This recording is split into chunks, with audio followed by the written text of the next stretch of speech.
Izuku Midoriya, he is born into a world full of quirks or superpowers, and these quirks vary massively. But his quirk, well, it would be so much different than anyone could have possibly imagined. A quirk that would allow him to summon things that many people would see to be terrifying. And when he is only 4 years old, out of nowhere, unfortunately, he would lose a pet that he enjoyed being around so much. His little dog. A dog that would pass on to the next life of old age, and Izuku would be holding it and crying over the fact that his puppy, or his dog, not really his puppy because it is an older dog, but still his puppy, is now gone. And as, well, the puppy would pass on, Izuku could feel something within his hands and feel something that would surround him, this darkness, this weird like feeling. And eventually, when the dog would be gone, when they would put him in the ground, they would give him a nice little send-off. Izuku can feel powers coming from underneath the ground, and this would be his first dark summon. A dog, a literal dog. A dog that is of dark shadows would arise, no pun intended, from the ground. And as this puppy would come to life, or basically come through the darkness and be one with the world once again, from the shadows it would arise, and Izuku Midoriya would be in shock, and he would go running inside with the dog. He would immediately tell his mother, and his mother would freak out initially, thinking that this is insane. Not like, what's happening? This is terrifying. And Izuku says, no, it's fine. Like the dog. I mean, it's safe. It's fine. It's it's just the normal dog that we normally had. In which she asks, like, is it the same dog, the same name, same everything? In which he says, like, you know what? How about this? We'll call him Shadow. In which Izuku calls the dog Shadow, and the dog would basically be with him at all times. Now, the dog can disappear and reappear whenever he wants, so when he goes to school, the dog would just disappear, and when he leaves, or he wants him to, show up, he would reappear as well. And Izuku would continue, showing the dog off, but also continue with kind of learning what this dog can do, and on top of that, what potential his quirk truly has, because when he goes and he gets tested at a doctor's or at a doctor's place, or basically gets tested for his quirk, they would explain to him that it seems he has an innate ability to actually summon kind of the dead. Now, it's a little bit more than just that. It's a little more confusing than just that. But overall, he can summon kind of these dark-like figures. Now, we don't know what that means or what the reality of it is, and we don't really know what the restrictions are, right? We don't know if there's a limit to how many he can summon. We don't know if there's a limit to what he can do, but Izuku, well, he'll find out all of that very, very soon as he grows up and he starts training and learning more about his quirk. And Izuku, well, he realizes that is 100% the truth, because he starts basically feeling odd almost every single day, as if he walks around and even sees these people that are not alive, but they're walking around him, basically looking at him, talking to him.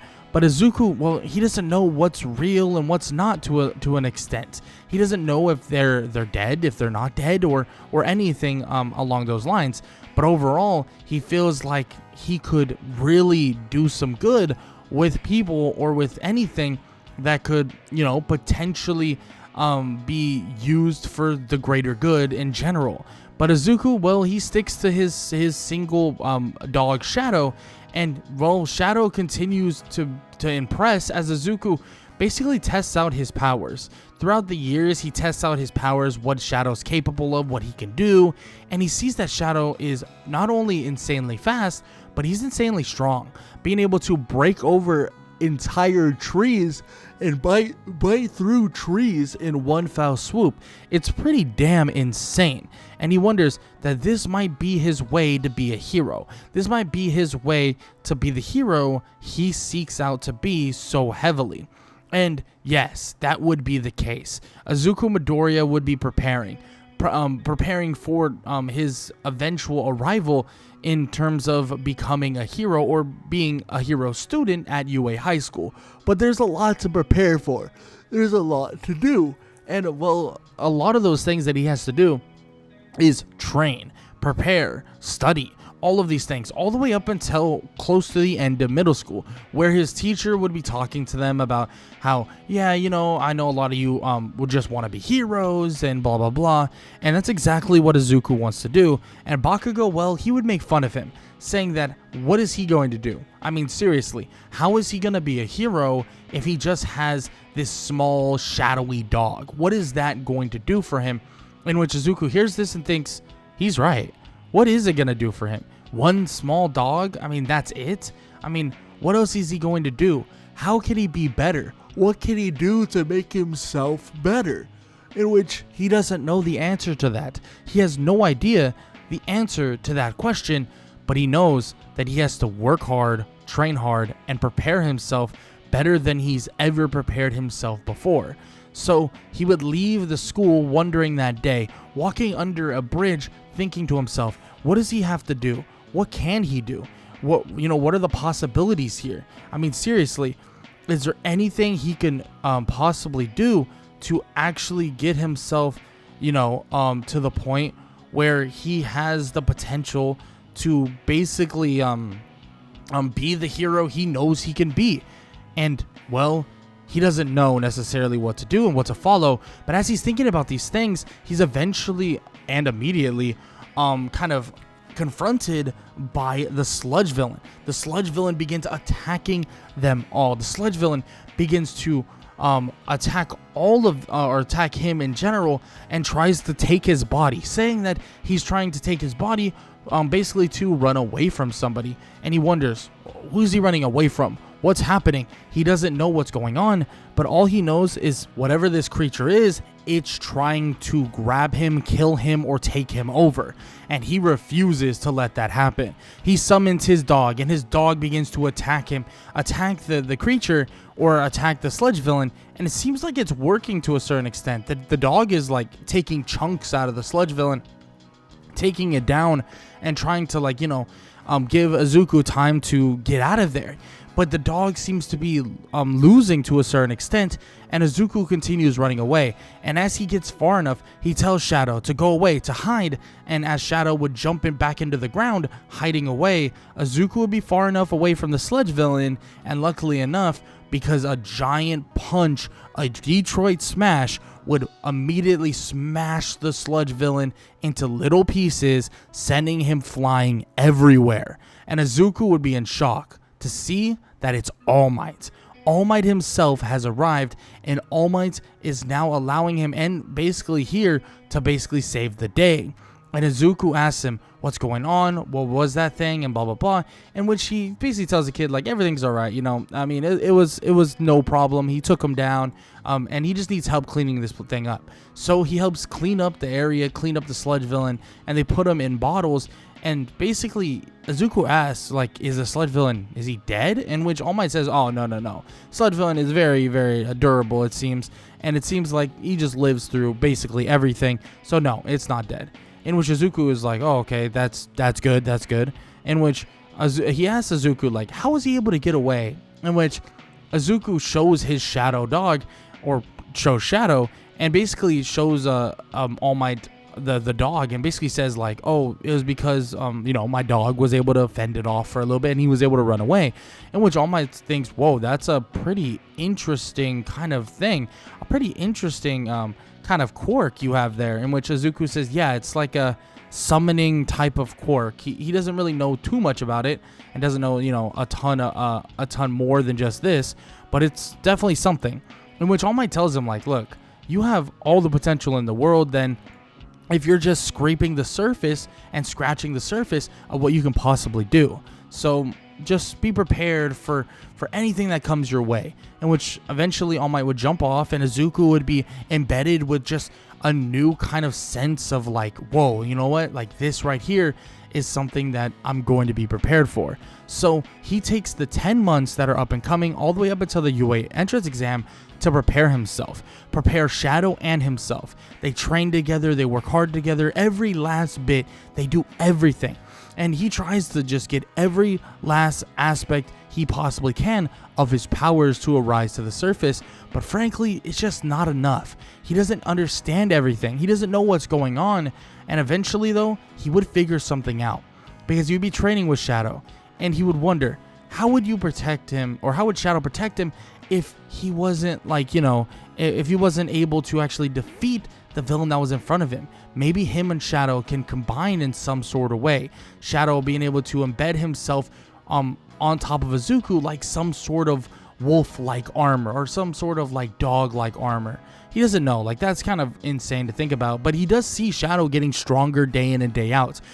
Staying, you know, normally he is like a dog, and he goes more into like a wolf-like creature. And he gets bigger and bigger practically every day with every training session, every movement, and every single aspect that they work on. In which eventually they do realize something, or Izuku does realize something, that they're able to actually, and Izuku's able to actually embed himself within Shadow. And as he does this, he basically combines with Shadow, creating some sort of wolf-like armor in a way, and like the wolf-like, you know, kind of lichen-like creature, and he can embed those powers within himself and take on that persona. But as he does this, it seems like his ability to control this power is very minimal. So he's unable to really bring it to attention the way he wants to. Even over 10 months, he's unable to really secure how to utilize the power.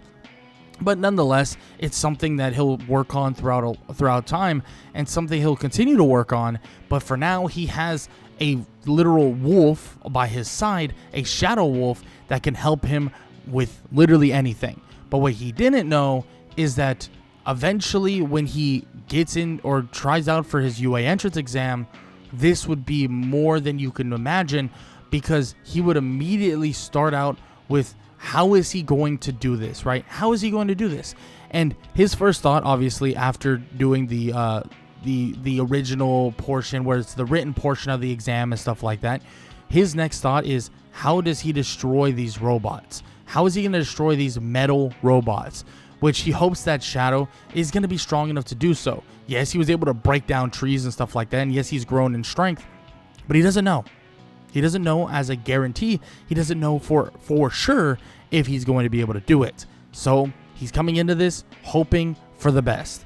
And as those gates would swing open, as his shadowy wolf would show up, and as it would go out there, absolutely mutilating robot after robot, he would feel calmer and calmer, realizing that Shadow and him are going to get into UA. And he believes it to be an absolute. And he continues to destroy robot after robot, and he watches as all these robots are destroyed. All of these robots are being just pelted and bullied and obliterated, and he watches as his wolf does all the work for him, and he tries to help out. He even tries to, grab a piece of a robot and destroy it, but Shadow would run over and then basically scratch it and destroy it almost instantly, and Izuku would look at him and think, thank you thank you for that. I appreciate it. In which Shadow basically walks over and stands right beside him and runs with Izuku as they try their best to destroy robot after robot. He's not trying to make Izuku feel useless or anything like that, but that is his quirk, an ability to summon. Now, combining with his summon, aka the wolf, is something they worked on, but not something they perfected, and he wouldn't want to, put themselves in an awkward situation where it becomes, not beneficial in the slightest while utilizing this quirk. And Izuku, well, yes, he would pass the UA entrance exam. He would pass it very, very easily, getting a pretty damn high score, even being able to save a girl from the giant 0-point robot. But even after doing all of that, yes, he doesn't get the first place of the exam, or he doesn't get, number 1 in UA, but he does get into and enter class 1A, and he's excited to see what's going to happen. He's excited to see what he truly can do. But his first day isn't what he's going to expect it to be, because the first day is going to be a quirk assessment to see what you're capable of, and they're going to do some normal, I wouldn't say training exercises, but normal kind of assessment exercises of someone who would be, of a normal body. You would see how far you can throw a ball, see how fast you can run, see how fast you can do this or do that. And Izuku, well, he does find this to be a bit awkward, and especially because he watches Katsuki Bakugo, someone who has bullied him, messed with him, and told him that he was not good enough for so long and so many times. He basically is unsure of himself to an extent, and he wonders what's going to happen if Bakugo basically, or how is Bakugo going to react if he basically doesn't show off his best and doesn't do his best. In which Izuku, well, he's, thinking about a lot of different things, but luckily Shadow would show up and kind of calm him down a little bit and basically show him like everything's going to be all right.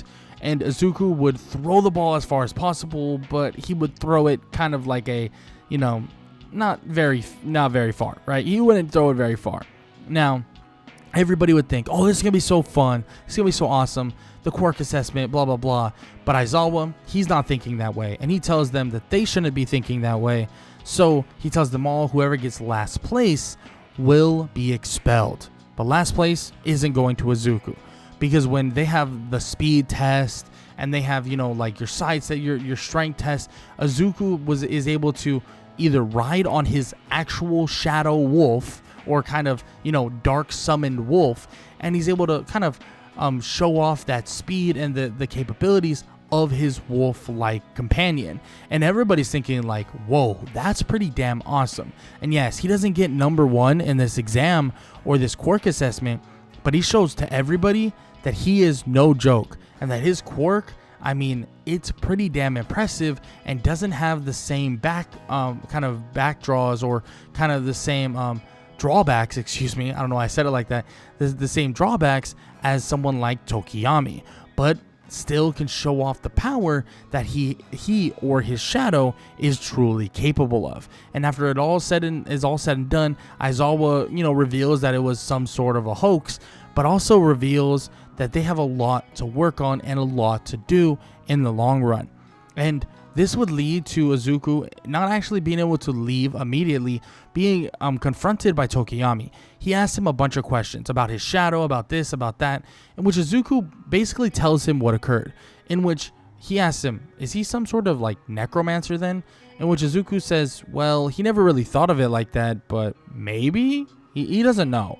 But he tells him that he can feel the aura and power exuding from his dark shadow, and he can tell that his power is beyond belief, far greater than what most would even believe, but it's being hindered by the lights, hindered by the outside world, in which Izuku wonders, what kind of power does he truly have? What kind of power does he truly have when undeterred by the light? In which, of course, Tokiyami tells him that that's not something they would want to test, because last time it happened, he went a little bit buck wild and he destroyed quite a bit. In which Izuku nods his head and thinks, you know what, that makes sense, and he understands. And Izuku tells him that it's a really awesome quirk, and he hopes that he continues growing in strength as well, and he wishes that he hopes the same to him. In which Tokiyami nods his head and says, yeah, he wishes the same for him as well. And Izuku would then leave and prepare for whatever's to come next at UA High School, which would be your heroes versus villains training. And this is Izuku's chance to really show off his powers, what he can do, what he's capable of, and really all of the above. So when Izuku, goes up there to face off with Bakugo and face off with Tanya Ida, with Ochako Uraka by his side, Izuku's excited to see what he can really do and excited to see what he's truly capable of. because when he lets out Shadow, his kind of dark summoned wolf, he begins to try to assess the situation. Being that he is the heroes, or him and Ochako are the heroes here, the idea is to find the bomb, stop or touch the bomb, and well, win in that way. And they decide that, well, the best way to approach this is to actually have basically Shadow look for where the bomb currently is. And it's a pretty easy thing for Shadow to do. Shadow finds the bomb pretty damn quickly, and they find some sort of attack where they go through the door, they cut off Bakugo, and Shadow would jump on Bakugo and almost instantly just overwhelm him and knock him out. And Izuku and Ochako would go running through to find where Tenya Ida is. And as well, they're gone and in the wind basically, they immediately would resummon Shadow, and Shadow would attack. Shadow would attack Tenya and kind of leave an opening. Leave an opening for them to actually do something here, and leave an opening for them to actually get the touch of the bomb, so that they can then go on and win the kind of situation, or kind of win the training session, in which that's exactly what happens. Izuku, Midoriya, and Ochako, being as efficient as they are, defeat Bakugo and Tenya Ida, and they leave off right then and right there. Finishing the training session and defeating both of them would lead them to watching the rest of the students, and watching the rest of them do the normal things that they have to do the normal heroes versus villains training. And Izuku and Ochako kind of watch along, and Izuku wonders if there's anything else he really could have done better during that scenario. And he really thinks about this throughout the night, because he thinks that he could have done so much more if he just somehow perfected this kind of power that he's been wanting to perfect. The power that would infuse him, and also also Shadow, with a power together, and be able to channel a different powers of the shadows, powers of the darkness. But he doesn't know exactly how to do it. He doesn't know yet. He doesn't know how to perfect it, and he still doesn't know how to really approach it. He needs to figure out a way to do this, though, so that they can continue benefiting from the power that they gain, and the power that they have been showing off. But Izuku wouldn't know that the next time they have a bit of a training session, quote unquote, would be the time that he would actually be able to see things that he would not understand in the smallest, or even at all. He would actually run into a situation where they go to the USJ. And yes, this is a rescue facility, a good place for them to train, and yada yada yada. But this is where things change massively, because Izuku stands there as portals would open, and he would see two very, very odd things that would make him question heavily what's going on, because what's happening is Izuku is seeing the shadows and or the people that are behind not only the Nomu, but also Kirogiri. He doesn't know what the hell is going on. He doesn't know what is happening, but he sees it. It's as if these people, Kirogiri and the Nomu, are already dead.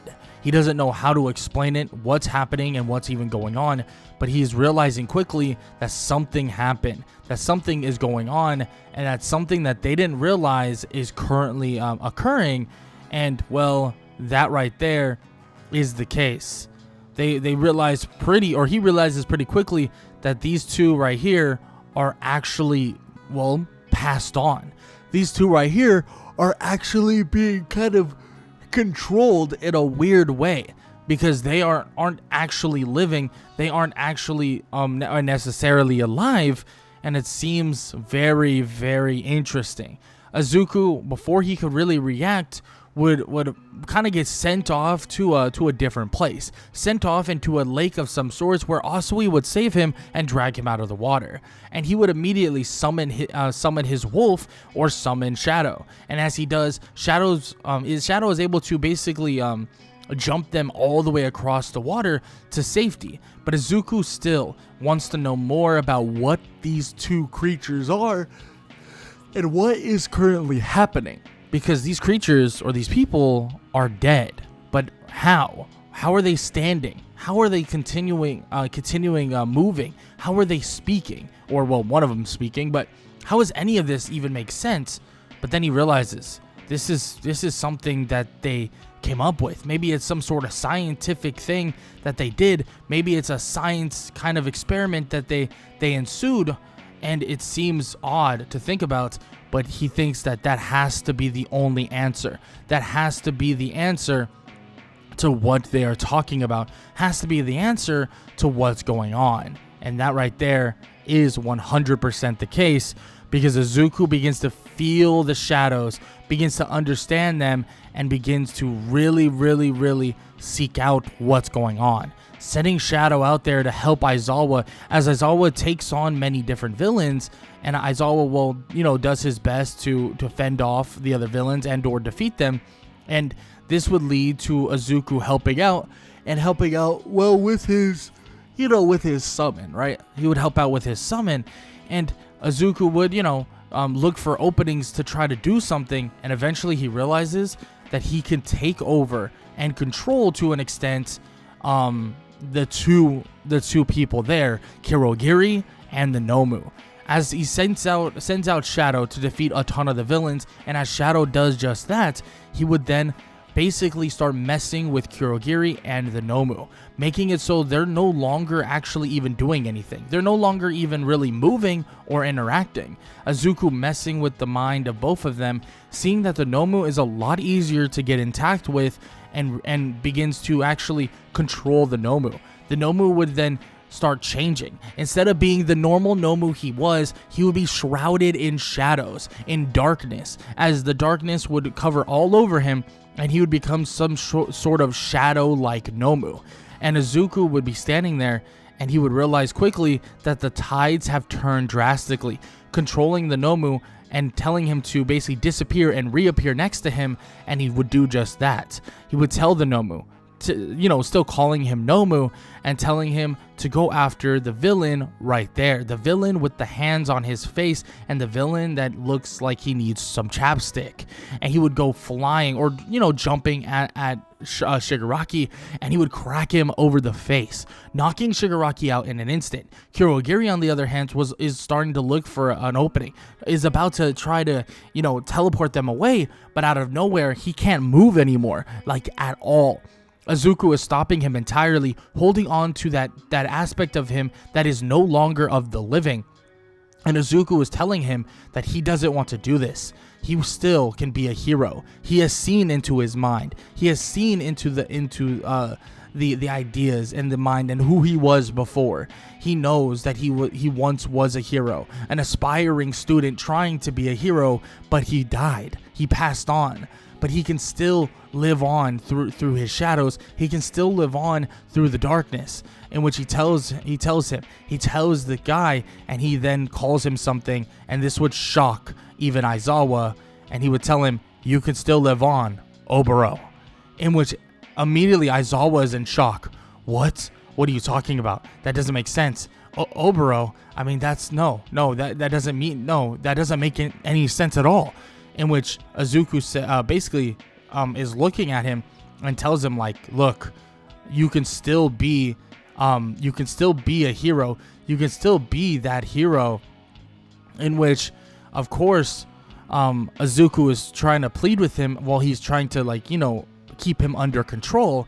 And he's trying to loosen the grip, right? He's trying to understand, trying to hear him, trying to basically get him to basically relent here in this regard.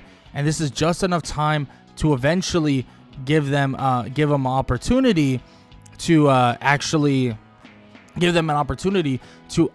get more heroes to eventually arrive.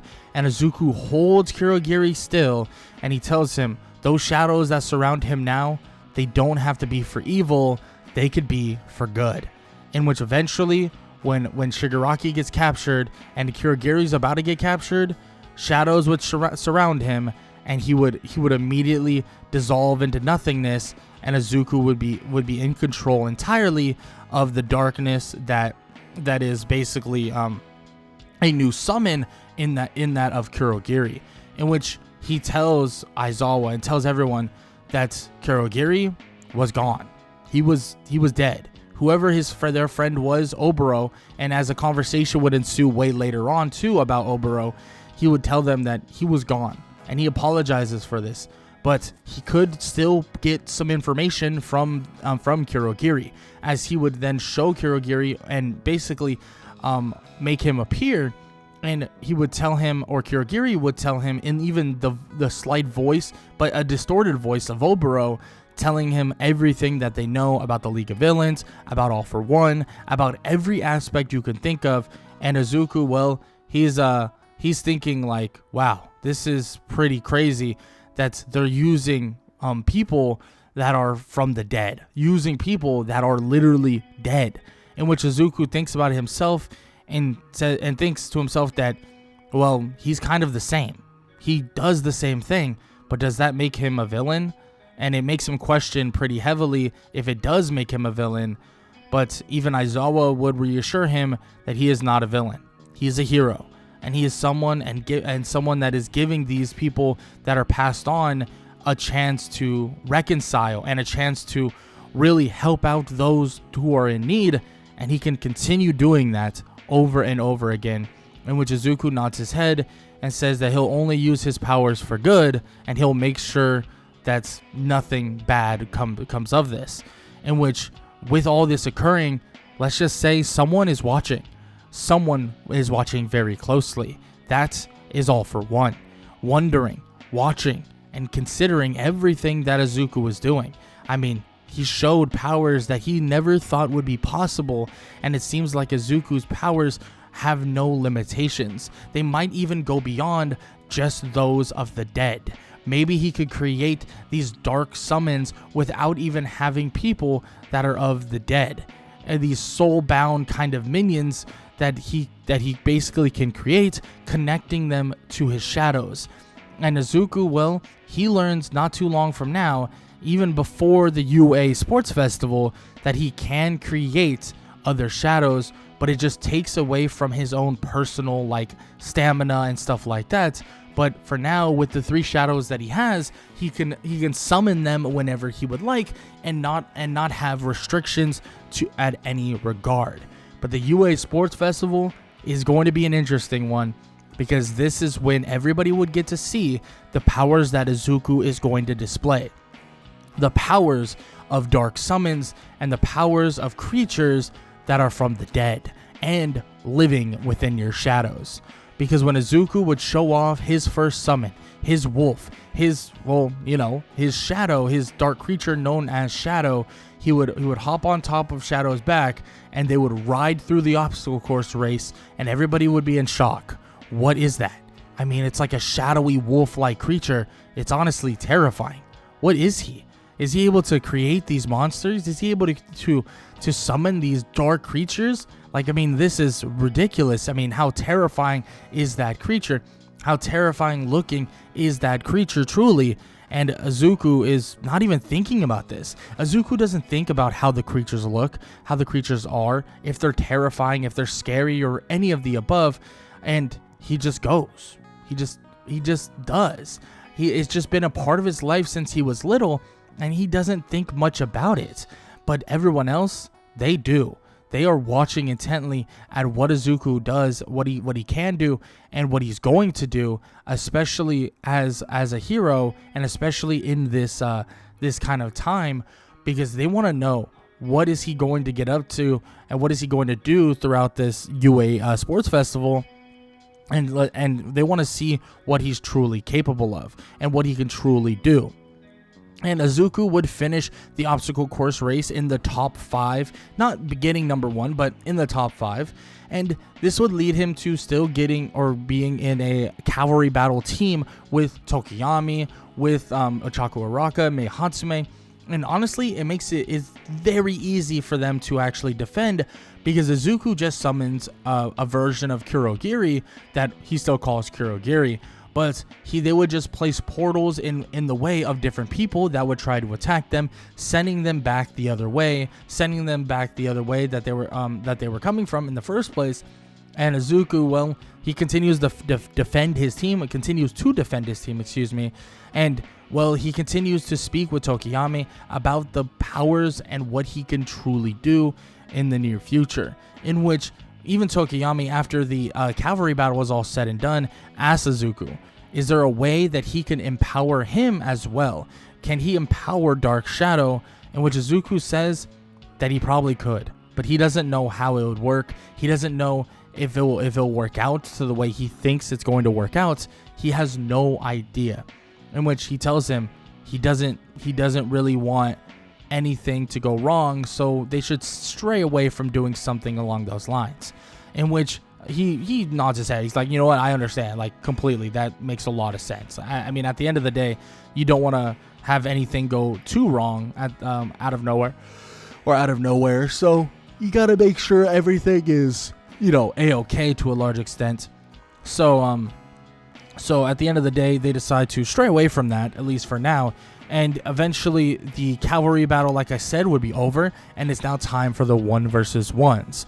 And this is when Izuku shows off something he's been working on for quite a bit. He would summon his wolf and actually avoid summoning anything else for now. And as he summons it, he would place his hand on the wolf. As he places his hand on his wolf, he would then absorb shadow, as he would turn into some sort of like wolf-like warrior, in a way, a shadow wolf-like warrior that would have the wolf's head on top of his own, and basically create this kind of this person that he has now become.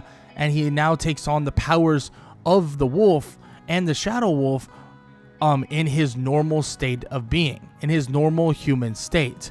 And everybody watches this and thinks, whoa, this is insane. The things that this kid can do seem to be infinite. It continues to build more and more and more. And it's shocking, truly shocking, the capabilities that the kid is showing, and truly shocking the capabilities that he continues to show the world as he continues to push the boundaries of his shadows. And as he fights his first fight against Shinso, he doesn't even speak a word. Shinso, honestly, so scared to himself that he doesn't even want to say anything himself. And this would lead to, obviously, Izuku winning. And this would lead to, Izuku defeating Shinso in basically one hit.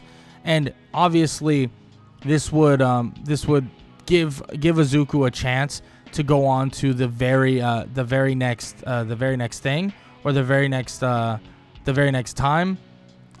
or the very next fight, and that would be against Shoto Todoroki. He would then do the same thing. He would tell himself that he would have to try and utilize this new form that he has created with Shadow and with Wolf. So that's what he tries to do. Continuously tries to utilize it, absorbing Shadow once again, and now it's time for him to show off. Now it's time for him to face off with Todoroki, and it's pretty damn insane. Because when they go head to head, Izuku would tank even blows from his ice powers, but this is not a time for Izuku to try to get him to utilize his fire powers. Even though Izuku would want a better fight, he would look at Todoroki, asking him if that's all he really has, but he's not going to talk no jutsu his way into getting Todoroki to utilize his fire powers. He'll have to somehow do that on his own, which Todoroki falls short because he refuses to utilize the quirk that was given by his father, and the quirk that, well, his father basically bestowed upon him, and now he looks at as if it's a curse that he never wants to utilize ever again, which is valid. I mean, he doesn't really like his father, and his father's an absolute asshole, so it does make sense. But still, Izuku just takes on Todoroki, defeating him, and he continues this onslaught of fighting and continues defeating all of his classmates, going from Tenya Ida to even a final battle with Katsuki Bakugo. And this fight, this battle, this one-on-one with Katsuki Bakugo versus Izuku Midoriya is one that everybody is really clamoring for, but Izuku makes it very, very, very obvious that there is no kind of point of contention. There is no beating him, at least not right now, not in this state, at least not with this power. But before he could really finish the fight, before he could defeat Bakugo, there's something that happens. He would lose control over the wolf, and he would then take a blow from Bakugo, an explosion that would send him spiraling out of off the stage. Izuku would quickly realize that he is at the point where he no longer can hold his wolf form, and this is not good, because Izuku watches as Bakugo takes the upper hand and, well, basically is about to eliminate him. Izuku's flying out of the arena, or flying out of the stage, and as he's about to land, a portal would open up and he would land right back on the stage, and Izuku realizes that a shadow, or basically a summon, has arrived when he was in danger of losing without even a command, in which that would shock him, and he would realize there's an aspect of Kurogiri that is still within him that allows him to, well, think on his own and kind of think in a different way.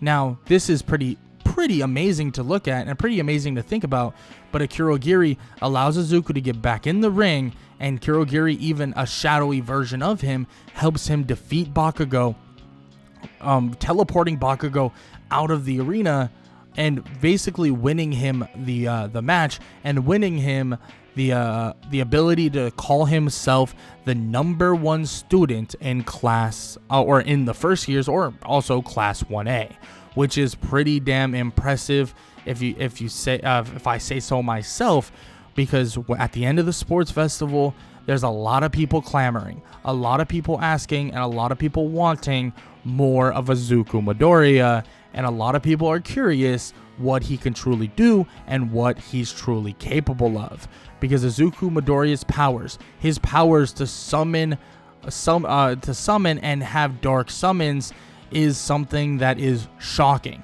and his dark summons are continuing to improve and also continuing to show off something that many people wouldn't even imagine. And it seems that the potential that the summons, his dark summons, truly have are limitless, truly limitless.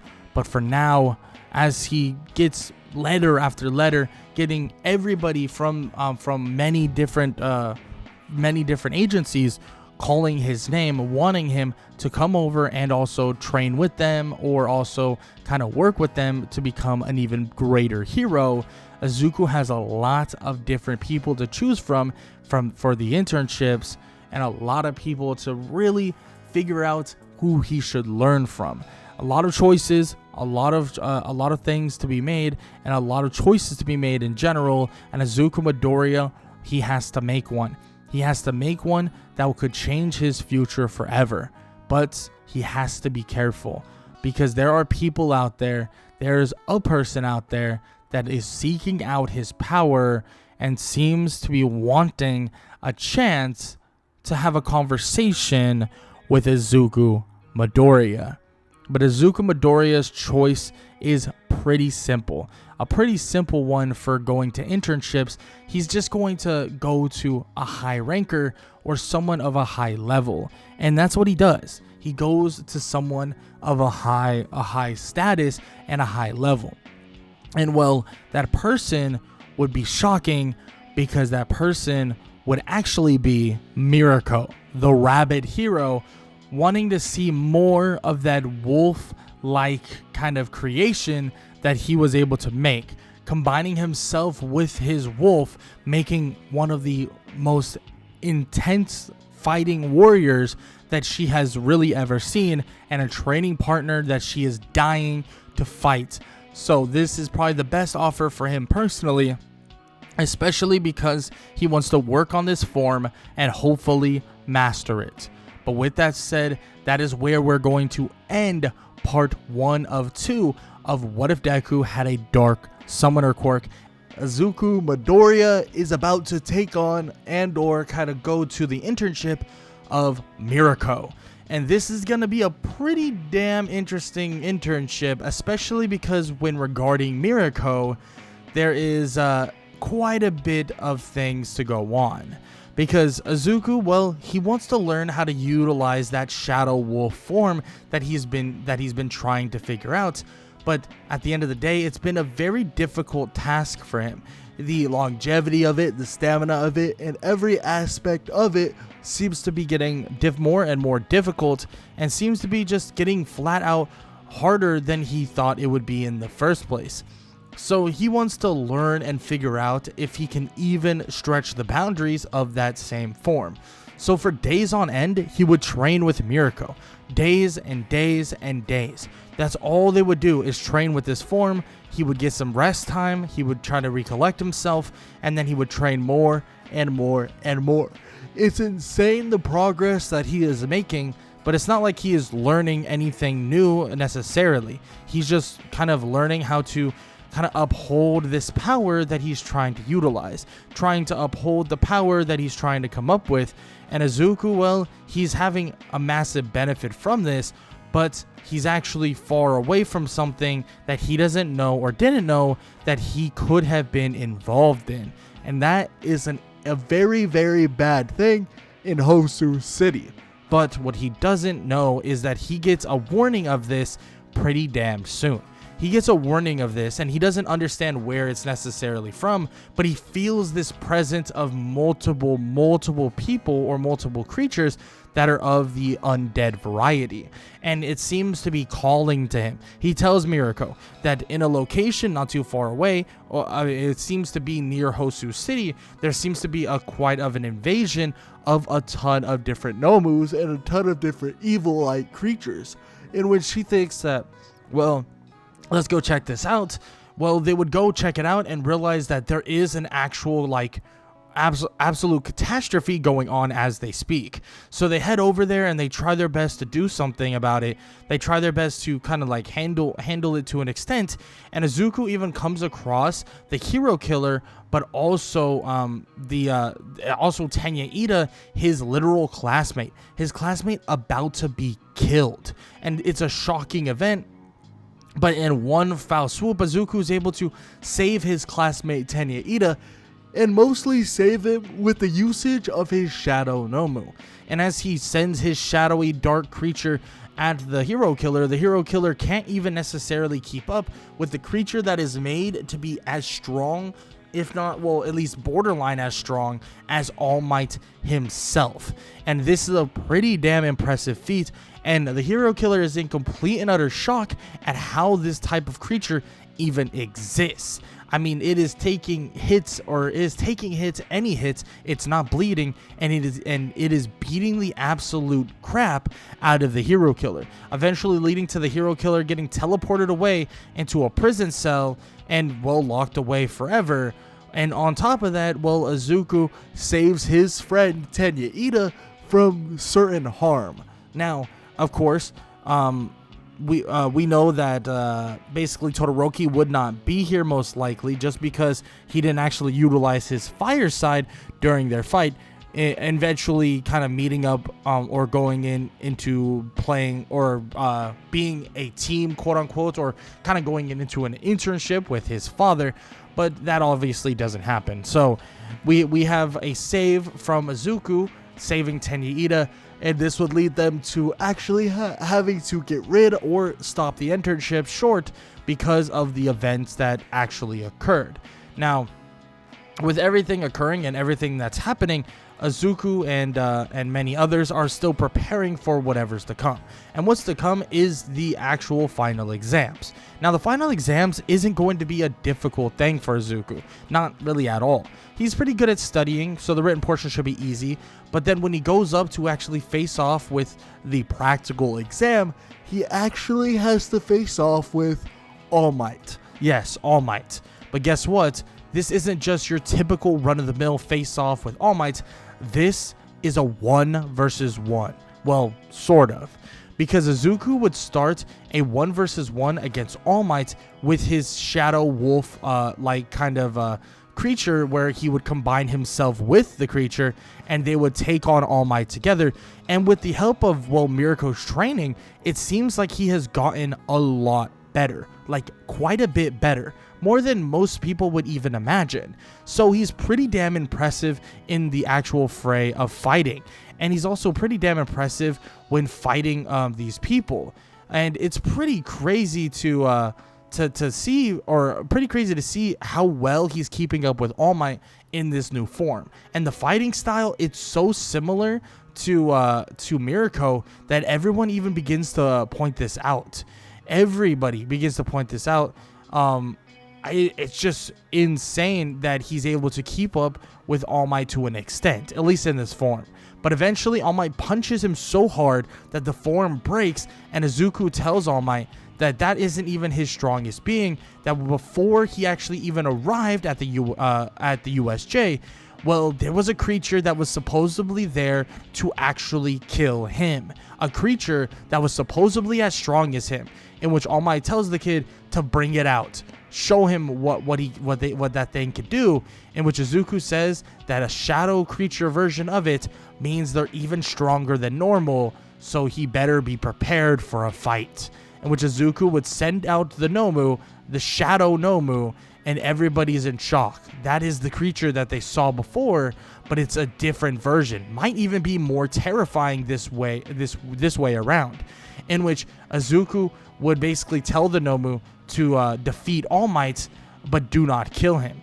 In which the Nomu would begin fighting All Might, and it's pretty obvious that All Might is falling quickly short of expectation, and it's obvious that the Nomu is taking a massive advantage, leading to Izuku actually just teleporting his way out of there, leaving and winning, quote unquote, by escaping, and then basically getting rid of the Nomu, and also kind of just going through the easy way of winning the fight against All Might, in which All Might actually questions him a little bit, asking him why he would do that, in which Izuku says that he has no intentions of hurting All Might, no intentions of, doing anything crazy, hurting him, or like, basically putting him at some sort of disadvantage or anything like that, because he doesn't want All Might to be hurt.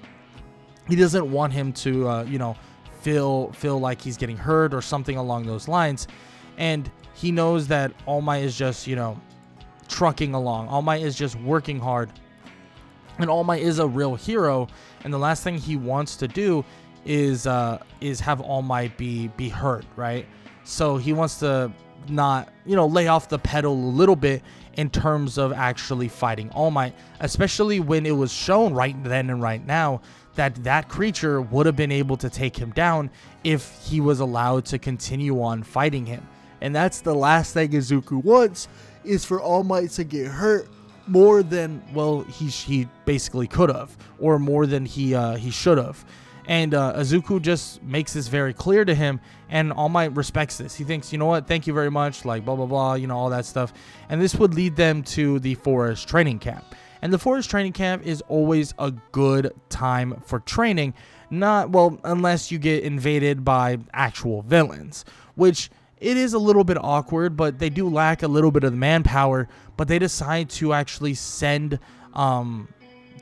basically creatures and also some of the League of Villains, like Dobby twice and stuff like that, to this place known as the Forest Training Camp. But their fatal mistake is not listening to proper orders when they actually decide to bring some Nomus, believing that, well, it's not that big of a deal and blah blah blah. But what they don't know and fully know is that Izuku Midoriya is actually able to not only control these Nomus, but he's able to completely take them over. But this is kind of, in a way, a plan that All For One is having, or kind of a plan that he's been thinking about, because this is something that he wonders if he can get a hold of. It might be the strongest thing they've really ever seen.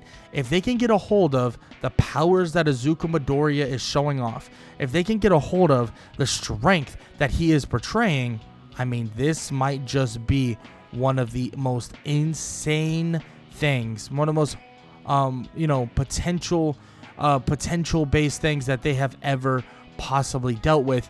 And All For One knows that there's a good chance that if they approach and or kind of do this and or kind of put him in a situation that will actually benefit them, or actually benefit them with this said quirk, it will be over for everyone. It will be over for every last person. And this right here is really, really insane. I mean, at the end of the day, it's kind of an insane thing to even think about. The fact that, well, Izuku Midoriya's quirk itself could transcend and push forward everything that they're trying to do, and everything that basically All For One wants out of this kind of situation. Now, he does take the Nomus. Izuku does take control over all the Nomus that show up, and he even captures all of the villains that show up as well, not allowing the villains to even capture Bakugo or anybody else, and this leads to them, well, defeating everyone here. But All For One believes that if he's given an opening, he's given an opportunity, that it might just work. So what does he do? I mean, it's gonna be one of the biggest gambles he's ever done in his life. And Izuku Midoriya doesn't even know it's going to happen, because it all starts with the beginning of the end. Because Izuku Midoriya, his classmates, head back to UA, and All For One and All Might begin to fight on the big screen. Izuku watches closely and wonders, does All Might need help? In which he begins to see a ton of Nomus arrive, and even a giant monstrous creature by the name of Gigantomachia, and Izuku believes that he might be able to even get control over all of them. He runs over and he leaves, flying off basically, or kind of teleporting off, I mean, and he goes through Kurogiri, teleporting away, and he arrives on the scene. He arrives as he basically arises a ton of different Nomus, and they begin attacking All For One. And All For One sees this, and he looks toward Gigantomachia and nods his head. As he nods his head, Gigantomachia would go to attack All Might, and as he goes to attack him, All For One would get hit in the crossfire. But it seems like this was their plan all along. All For One would get smashed into the ground, Gigantomachia would begin to go into a frenzy, slashing and crashing into all of these undead Nomus, and All Might would be in shock. Goes over to All For One to see if he's alive, and realizes that he's no longer alive. No longer available at this point. And Izuku looks and wonders, why did they do that? There's no way that a super villain like him would do this, right? There just doesn't make sense. In which they do talk for a bit, and All Might talks to Izuku for a second and says that the only way they're going to be able to defeat a creature like this and all of these other beings, I mean, they're going to need even more help. He looks at the body of All For One and looks at Izuku and says that if anyone is trusted enough to control that type of power, it would be him. But Izuku still has something in his stomach, something at the bottom of his stomach that is telling him that this is a bad idea, that this something is going to go wrong. But Izuku puts out his hand, and he can feel the shadows and the darkness immediately surge through him, and he would immediately reawaken an undead All For One. And as he does this, he feels something overcome him. He feels the power of All For One and other things creeping in on his mind. It seems like his head begins to start throbbing, and his brain feels like it's splitting in half. And Izuku looks at the shadowy figure of darkness known as All For One, and it seems like All For One is beginning to take control. Trying to take control through the shadows themselves. Even the shadows begin to roar in pain. Izuku collapses to the ground, saying that whatever he did, whatever All For One is doing, he's somehow turning everything against him, and he's somehow changing what reality truly is, and he's trying his best to claw his way out. He's trying his best to stop what's occurring, and he's trying his best to figure out what's happening. And well, eventually, it seems like Izuku starts to slowly but surely succumb to the darkness, and eventually he stands up, and he's shrouded in shadows, and he looks toward All For One, and then looks toward All Might, and he apologizes, saying that he's sorry. And Izuku's shadows would dissipate, and immediately as they would dissipate, they would flood toward a shadowy version of All For One, and All For One looks at All Might and tells him that he always has a plan, always knows what to do, and he's never surprised. He looks toward All Might and tells him that he messed up. He told the kid to do it, and on top of that, the kid knew. He could sense it. Deep down inside, he knew that it was a trap. He knew that there was something awry, that there was something going on that they didn't understand, and All Might's the reason why they fell for it, and All Might's the reason why they're going to crumble.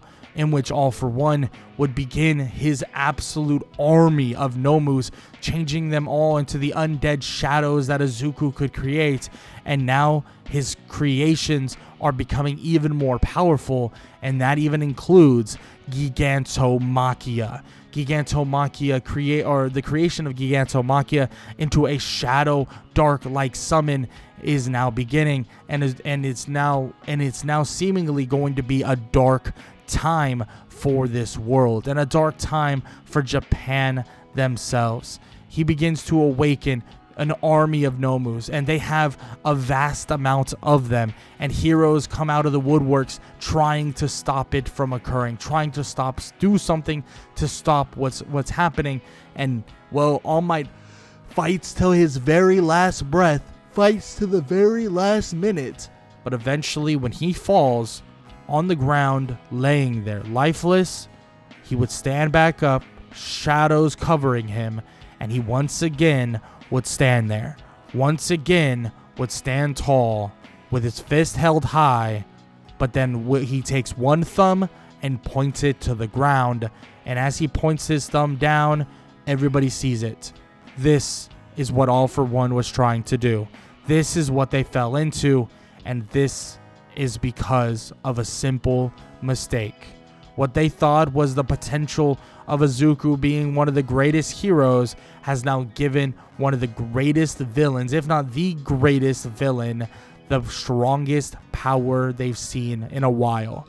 Now on the surface, awakening of the undead seems not as powerful as they would possibly imagine, but with an army of Nomus, with an undead All Might, there seems to be nothing in the path of All For One, and the heroes, well, they have to find a way to somehow stop All For One without losing the lives of many of the other heroes. But quickly they realize that that's not going to happen. Even with a team up of all the heroes from the United States, from Japan, from even villains of the Shiha Zaikai, and even the villains of an unknown city that has been completely covered in people trying to get away, it seems like even all of them together, every last one of them, they would slowly but surely be chipped down, and without needing time to breathe, without needing time to rest, well, all of these shadows, every last one of them would begin taking over the entirety of Japan. Nomus at every corner, Nomus at every station, and every single person would now have to bow down to All For One, would now have to bow down to the Shadow Emperor himself, All For One, in which everybody is in shock. They can't believe this. What's their last-ditch effort? What do they have to do? And they even take basically ideas from the entire world. Everybody talking amongst each other, everybody asking questions, some countries and some places believing that they have to prepare themselves and that Japan has to worry about themselves right now, in which they tell them that if Japan falls, the rest of the world will fall as well. They question why they would think that, but at the end of the day, when they fall, they will just arise back up, stand on 2 feet, and they will then hunt everyone else down, and that is not a threat. That is a spoiler. That is an end-all, be-all, and that's something that they cannot prevent. If their head hits the ground and they pass on, they will never, ever be able to utilize the power that they have ever again, and it will all be back to All For One, and they will be a creature and or a shadow and or a dark summon, just like the rest of them. And no one can believe what just happened. And all it took was a singular mistake. The symbol of peace, who was once one that everybody looked up to, everybody cherished, is now a shadow and is now one of the most terrifying people and also threats they have ever seen in the world. But all they can think about is how. How do they stop this? What can they do? But luckily, there's a hero coming. A hero that will eventually arise, and a hero that may just be their ticket to somehow stopping this, or at least slowing down this progression. And this is Stars and Stripe. And as she arrives, she would start her battle with everybody. But it seems like she can't even do a single thing. But a last-ditch effort goes through her mind. Izuku Midoriya, where is he? Is he gone forever, or does he truly still exist? And she basically commands it. She basically makes a world order that Izuku Midoriya can now take control. And as she does this, she prays, she hopes, she wishes that something would happen, something would occur, and somehow Izuku could take control once again. And she waits. As Gigantomachia, the shadow version of him, has all might, beats and hurts every bit of her. And as she tries to dodge, weave, and move out of the way, she hopes something will work. She knows it will. She can feel it.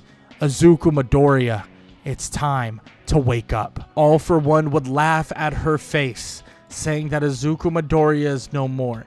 He is deep down into the nothingness of abyss. He does not exist. But the kid has made the greatest sacrifice. The kid has gifted us with something that nobody has ever seen. The kid has gifted everybody here the ability to truly see it all.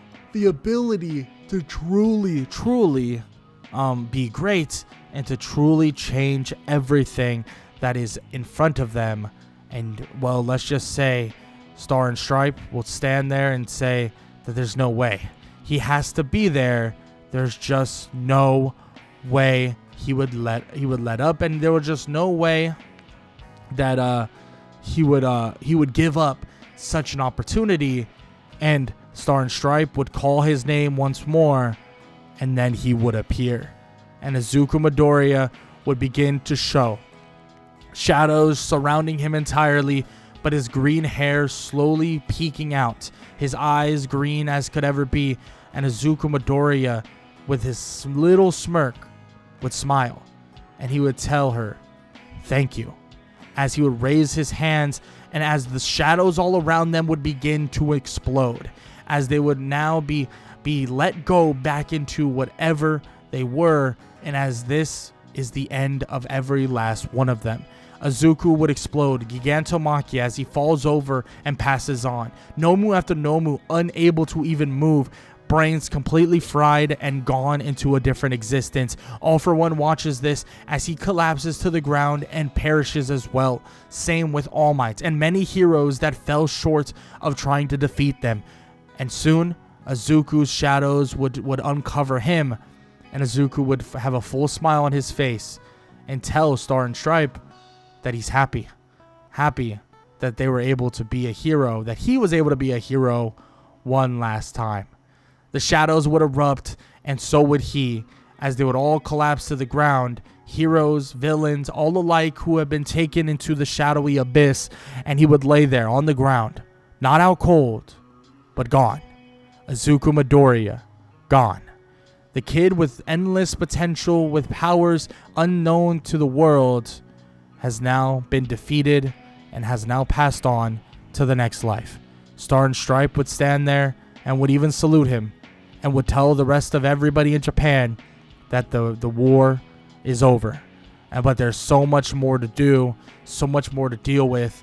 But Izuku Midoriya, he can't watch it because he's gone for now, and he's gone in the shadows just like how he wanted.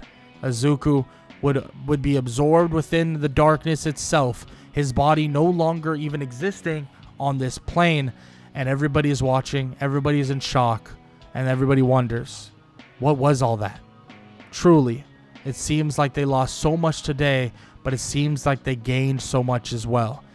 Everybody from country to country now knows that there are creatures, there are people, there are things out there that they need everybody together to take them on, or it could just collapse into nothingness and truly could make things so much worse.